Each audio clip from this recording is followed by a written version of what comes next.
Hello, അപ്പോൾ ഇന്ന് ഒരു പുതിയ ഐറ്റം ട്രൈ ചെയ്ത് നോക്കാം കേട്ടോ. നമ്മുടെ അമൃതം പൊടി വെച്ചിട്ടാട്ടോ. ഇവിടെ കുറേ സ്റ്റോക്ക് ഉണ്ട്, കാര്യം തെച്ചുട്ടികളോട് കിട്ടാറുണ്ട്. അപ്പോൾ എന്താ ഉണ്ടാക്കാൻ പോകുന്നത് കേട്ട് നോക്കി കേട്ടോ. നമ്മളെന്താ ഉണ്ടാക്കാൻ പോണേ? മുട്ട ദോശ വിത്ത് അമൃതം പൊടി. ഇത് കേട്ടില്ല, മുട്ട ദോശ വിത്ത് അമൃതം പൊടി. നമ്മൾ മുട്ട ദോശ പണ്ടൊക്കെ കഴിച്ചിട്ടുണ്ട്, പക്ഷേ അമൃതം പൊടി വെച്ചിട്ടുണ്ടാക്കുമ്പോൾ എങ്ങനെയാണെന്ന് അറിയില്ല.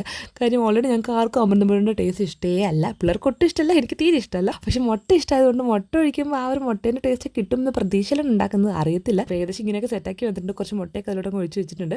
ഇനി എന്തായാലും ഫൈനൽ ലുക്ക് കാണാം. ഇതാട്ടോ ഫൈനൽ ലുക്ക് നമുക്ക് കിട്ടിയിരിക്കുന്നത്. അപ്പോൾ നമുക്ക് മുട്ട ദോശയ്ക്ക് വേണ്ടി കാത്തിരിക്കണ രണ്ടുപേർക്കും കൊടുത്തിട്ട് അഭിപ്രായം കേട്ടാലോ. എന്താ എങ്ങനെയുണ്ട്? നോ അല്ല, എങ്ങനെയുണ്ടെന്ന് പറയൂ. നല്ലതല്ല. ആ ഒരൊറ്റ അഭിപ്രായം പറഞ്ഞിട്ട് രണ്ടുപേരും സ്ഥലം കാലിയാക്കി കേസ്. പിന്നെ ടേസ്റ്റ് പിന്നെ അത് ഗംഭീരമായതുകൊണ്ട് തന്നെ എനിക്ക് പുറകെ ഇതുപോലെ ഓടി നടന്ന് കൊടുക്കേണ്ടി വന്നു. രണ്ടുപേരും തിരിഞ്ഞു നോക്കിയില്ല. പിന്നെന്ത് ചെയ്യാനാ, ഞാൻ തന്നെ കുത്തിയിരുന്ന് മുഴുവനും കഴിച്ചു തീർത്തു.